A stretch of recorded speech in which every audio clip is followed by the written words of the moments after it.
Assalamualaikum, semoga Allah merahmati dan memberkahi kalian. Semoga teman-teman semua dalam keadaan sehat walafiat. Setelah salam, saya ingin mengajak teman-teman untuk berlangganan kanal kami agar setiap video baru kami sampai ke kalian. Sekarang mari kita lanjutkan ke ceritanya. Sore itu, suasana di sebuah perempatan padat di pusat kota Surabaya mulai ramai. Klakson mobil bersahutan, pedagang asongan berlarian menyeberang, dan para pejalan kaki berdesakan di trotoar yang sempit. Di antara keramaian itu, ada seorang gelandangan tua bernama Pak Darto, duduk bersandar di tiang lampu merah dengan pakaian lusuh dan kantong plastik berisi botol bekas. Ia bukan pengemis, hanya seseorang yang hidup dari mengumpulkan barang rongsokan. Namun, keberadaannya sering dianggap mengganggu oleh sebagian orang. Termasuk oleh seorang polisi lalu lintas bernama Bribka Andri, yang dikenal warga sekitar karena sifatnya galak dan arogan hari itu. Andri sedang bertugas di simpang 4 itu. Melihat Pak Darto duduk di pinggir jalan, dia langsung berteriak dengan nada kasar. "Hei, Pak Tua! Minggir! Jangan duduk di situ, ganggu pemandangan orang lewat." Pak Darto menoleh pelan, tersenyum sopan, lalu menjawab dengan suara lemah, "Maaf, Pak, saya cuma istirahat sebentar, capek narik gerobak." Namun bukannya memahami, Andri malah menghampiri dan menendang gerobak rongsokan kecil di sebelah Pak Darto hingga botol-botol bekasnya berserakan ke jalan. Orang-orang yang melintas menoleh, sebagian merekam dengan ponsel mereka. "Saya bilang minggir ya minggir. Kamu kira jalan ini tempat tidur, ha? Dasar pemalas." Suasana mulai tegang. Beberapa warga berbisik pelan, ada yang tampak marah, tapi takut bicara. Andri makin menjadi-jadi, menarik kerah baju lusuh Pak Darto dan dengan kasar merobeknya di depan umum. "Biar sekalian ganti baju tuh, udah kayak kain pel," teriaknya sini sambil mendorong Pak Darto hingga tersungkur. Pak Darto hanya diam, menunduk, menahan amarah dan malu. Matanya memerah, tapi suaranya tetap tenang. "Nak, jangan begitu sama orang tua. Saya gak ganggu siapa-siapa." Namun Andri malah tertawa, "Tua-tua tapi masih bikin kotor kota. Sana pergi sebelum saya borgol." Orang-orang di sekitar mulai bereaksi. Seorang ibu berteriak, "Pak Polisi, gak pantas ngomong gitu ke orang tua." Tapi Andri menatap tajam ke arah kerumunan itu, membuat semua kembali diam. Suara kendaraan kembali ramai, tapi suasana terasa dingin. Pak Darto akhirnya berdiri perlahan, merapikan baju robeknya, lalu memungut botol-botol yang berserakan. Namun, saat dia berbalik, ada sosok pria misterius berdiri tak jauh darinya. Berpakaian sederhana, tampak seperti tukang parkir biasa. Tapi dari sorot matanya, ada sesuatu yang tajam. Pria itu memperhatikan dari tadi, dengan ekspresi dingin dan tangan mengepal. Ia berjalan pelan mendekat, menepuk bahu Pak Darto dan berkata lirih, "Pak, biar saya yang urus orang ini." Pak Darto hanya menatap heran, "Nak, jangan ikut campur, nanti kamu malah kena masalah." Pria itu hanya tersenyum kecil. "Tenang aja, Pak. Saya tahu siapa dia dan dia juga akan tahu siapa saya." Andri yang mendengar itu langsung menatap curiga, "Kamu siapa? Mau sok-sokan bela gelandangan ini?" Pria itu menatap lurus, matanya tajam seperti elang.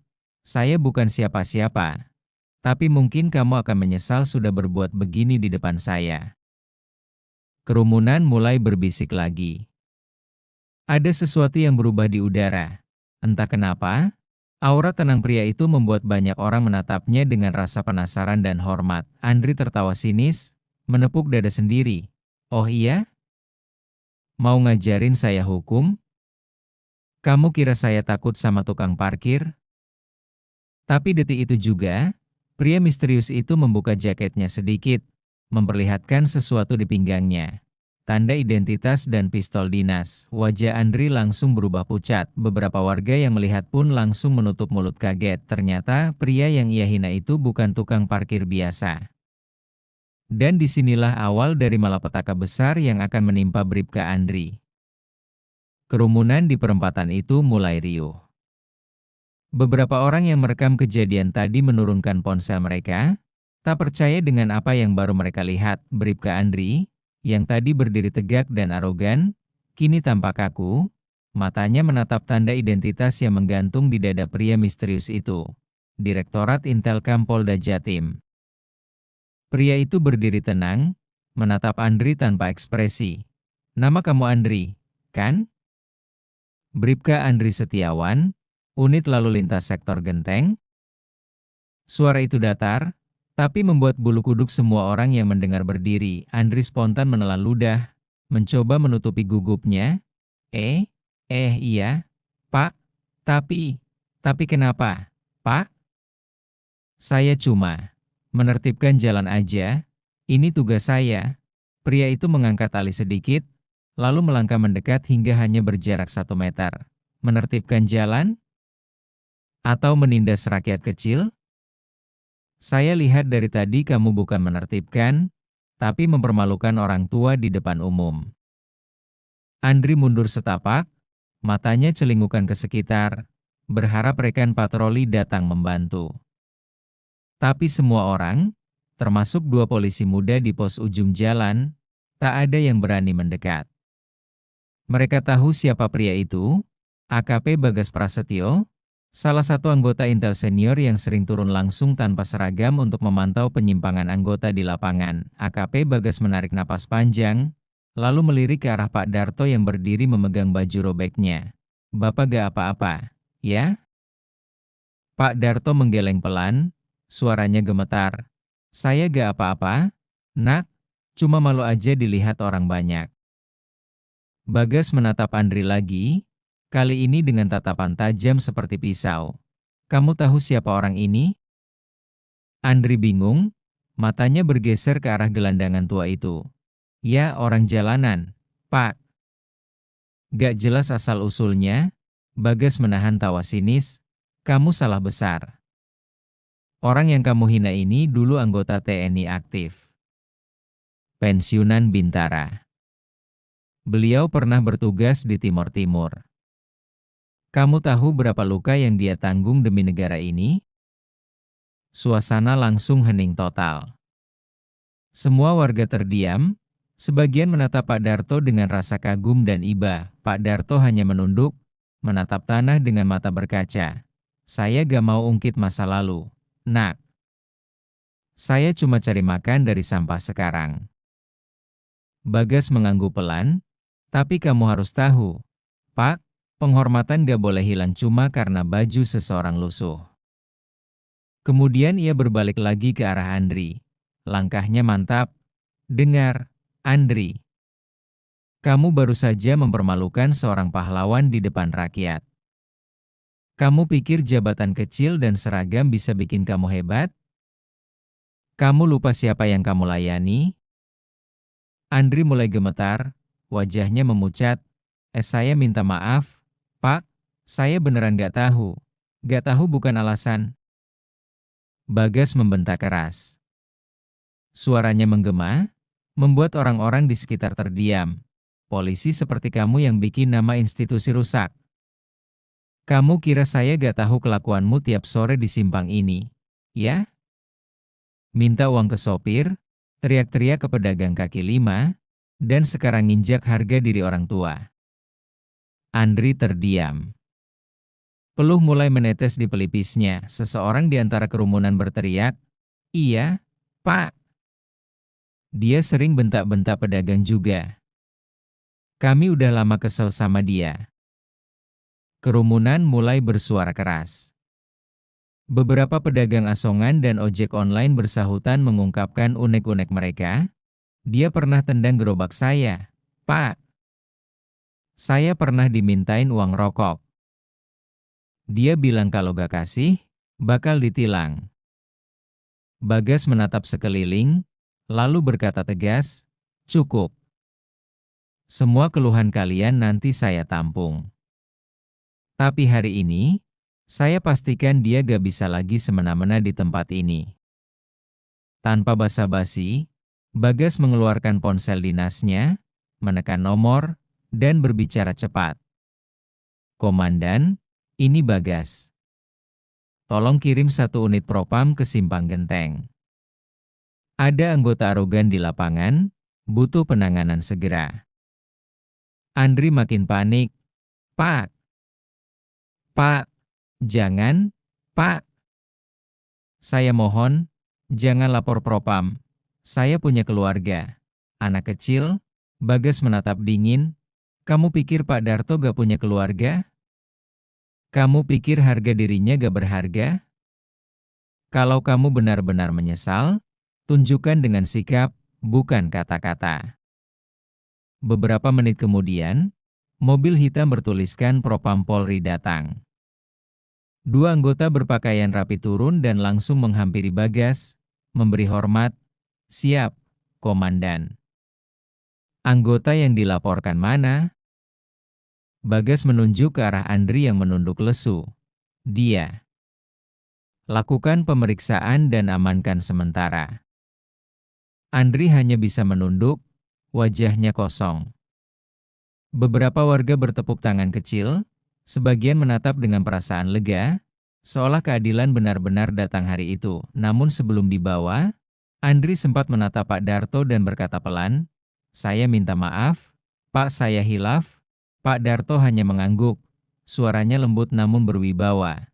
"Nak, jadi polisi itu bukan soal kekuasaan, tapi soal bagaimana kamu bisa melindungi orang lemah. Ingat itu." Mobil propam pun membawa Andri pergi, kerumunan bubar perlahan, namun banyak yang masih menatap Pak Darto dengan rasa hormat. Bagas menepuk bahu pria tua itu, tersenyum hangat. "Mulai sekarang, Pak jangan tidur di pinggir jalan lagi. Saya bantu uruskan ke Dinsos, ya. Negara masih punya tanggung jawab buat Bapak." Air mata menetes di pipi Pak Darto. "Terima kasih, Nak. Saya gak nyangka masih ada orang baik di dunia ini." Bagas tersenyum, menatap lalu lintas yang mulai normal kembali. "Masih banyak, Pak. Cuma gak semua mau kelihatan." Sore itu, matahari Surabaya mulai tenggelam, meninggalkan langit jingga yang indah. Tapi bagi orang-orang yang menyaksikan kejadian itu, sore itu akan selalu diingat, hari ketika seorang polisi arogan dihadapkan pada kebenaran oleh sosok misterius yang datang tanpa seragam, namun membawa keadilan yang sesungguhnya. Beberapa hari telah berlalu sejak kejadian memalukan di perempatan Genteng itu. Video tentang Bribka Andri yang merobek baju gelandangan dan ditegur langsung oleh anggota Intel tersebar luas di media sosial. Judul-judul berita online menulis hal serupa. Polisi arogan ditegur di lapangan oleh Intel Polda Jatim. Gelandangan yang dihina ternyata pensiunan TNI. Nama Bribka Andri jadi buah bibir di mana-mana. Reputasinya hancur total. Ia kini diperiksa Propam, dan sementara waktu dinonaktifkan dari tugas lapangan. 1. Ruang pemeriksaan Propam di ruang sempit yang dingin, Andri duduk menunduk di depan 3 perwira Propam. Matanya sembab, wajahnya tampak menyesal. AKP Bagas juga hadir di ruangan itu, sebagai pelapor sekaligus saksi. Salah satu perwira membuka berkas. "Bribka Andri, hasil pemeriksaan menunjukkan bahwa kamu melakukan tindakan tidak pantas terhadap warga sipil, disertai kekerasan verbal dan fisik. Kamu tahu konsekuensinya, kan?" Andri mengangguk pelan. "Saya tahu, Pak. Saya siap menerima hukuman apapun." Bagas menatapnya dengan sorot mata tajam tapi tenang. "Saya gak mau lihat kamu hancur, Andri. Tapi kamu harus belajar. Kadang seragam ini bikin orang lupa kalau kita juga manusia." Air mata Andri jatuh tanpa suara. "Saya benar-benar nyesel, Pak. Saya malu sama institusi, sama masyarakat, sama diri saya sendiri. Kalau boleh, Saya cuma minta satu hal, biarkan saya minta maaf langsung ke Pak Darto. Bagas menatap lama, lalu mengangguk. Kau akan punya kesempatan itu. 2. Pertemuan yang mengubah segalanya beberapa hari kemudian, di sebuah rumah kecil di pinggiran Surabaya, suasana haru terjadi. Rumah itu adalah tempat tinggal baru Pak Darto, hasil bantuan dari Dinas Sosial dan rekomendasi langsung dari AKP Bagas. Tidak besar, tapi bersih dan nyaman. Pak Darto sedang duduk di beranda, menjemur pakaian ketika suara mobil berhenti di depan rumahnya. Ia menoleh, dan melihat Andri turun dengan kepala tertunduk, tanpa seragam, hanya mengenakan kemeja putih polos. Bagas ikut turun dari mobil, lalu berkata pelan, "Pak, ini orang yang Bapak ingin temui." Pak Darto diam sejenak. Andri berjalan pelan mendekat, lalu berlutut di depan pria tua itu. "Pak, saya datang bukan untuk bela diri. Saya cuma mau minta maaf. Saya gak tahu siapa Bapak waktu itu, tapi seharusnya saya gak perlu tahu untuk bisa menghormati." Suaranya berat, nyaris bergetar. "Saya malu, Pak. Malu karena sudah bikin Bapak dipermalukan di depan orang banyak. Kalau saya bisa ganti semua itu, saya akan." Pak Darto menatapnya lama.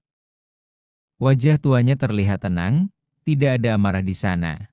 "Nak, saya sudah maafkan kamu dari hari itu juga." Andri menatap kaget. "Tapi, kenapa, Pak?" "Saya udah keterlaluan, karena saya tahu, semua orang bisa salah. Tapi gak semua orang mau datang dan mengakuinya. Kamu datang hari ini, itu bukti kamu masih punya hati." Andri menangis sesenggukan. Bagas yang berdiri di samping mereka ikut menunduk haru. Pak Darto menepuk bahunya dengan lembut. "Mulai sekarang, jangan anggap seragam itu tameng. Anggap itu pengingat, bahwa kamu harus jadi pelindung, bukan penguasa." Andri mengangguk dengan mata merah. "Saya janji, Pak. Saya akan berubah. Kalau saya masih diberi kesempatan tugas lagi, saya akan jadi polisi yang benar." Pak Darto tersenyum lemah. Itu baru ucapan seorang ksatria. 3. Waktu berlalu, dan karma berbalik 3 bulan kemudian, kabar menyebar bahwa Andri tidak dipecat, tapi dikenai hukuman disiplin berat dan dipindahkan ke unit pembinaan masyarakat. Bukan lagi di jalan, tapi di program sosial yang membantu warga miskin dan anak jalanan. Di situ, ia benar-benar berubah. Ia mulai mengerti arti dari melayani, bukan memerintah. Setiap minggu ia mengunjungi panti, rumah warga miskin, bahkan kadang membantu orang seperti Pak Darto yang dulu ia hina. Sementara itu, Pak Darto juga tak lagi hidup di jalan. Ia kini jadi pembina di pos sosial setempat, sering bercerita tentang masa-masa tugasnya di medan perang, dan mengajarkan anak-anak muda soal nilai hormat dan rendah hati. Suatu sore, Bagas datang lagi ke rumah itu. Ia melihat Andri dan Pak Darto sedang duduk bersama, minum teh di teras. Mereka tertawa kecil seperti ayah dan anak. "Wah, saya gak nyangka. Sekarang kalian berdua malah jadi sahabat," ujar Bagas sambil tertawa. Andri menjawab sambil tersenyum, "Kalau bukan karena Bapak dan Pak Darto, saya gak bakal ngerti arti seragam ini, Pak." Bagas menatap keduanya, lalu berkata pelan, "Kadang, pelajaran paling berharga datang bukan dari kantor atau pelatihan, tapi dari kesalahan yang membuat kita sadar." Langit sore itu kembali jingga, burung-burung terbang rendah, dan suara anak-anak kecil terdengar bermain di ujung gang. Suasana damai, jauh dari hiruk-pikuk perempatan yang dulu jadi saksi arogansi dan kebodohan. Pak Darto menatap langit, senyum tipis di wajahnya. "Tuhan memang punya cara sendiri buat ngasih pelajaran. Ya, Nak?" Andri mengangguk. "Iya, Pak, dan kali ini, saya belajar dengan cara yang paling keras, tapi juga paling berharga." Bagas menepuk pundak mereka berdua, lalu berkata sambil tersenyum, Kalau semua anggota kayak kalian sekarang, mungkin gak ada lagi warga yang takut sama polisi. Tiga pria itu tertawa kecil bersama. Sore itu, bukan cuma langit yang indah, tapi juga hati-hati yang dulu penuh luka. Kini sembuh dengan kejujuran dan penyesalan. Dan begitulah, dari seorang gelandangan yang dihina, dari seorang polisi yang arogan, dan seorang intel yang adil, lahirlah kisah nyata tentang pengampunan, kehormatan, dan perubahan.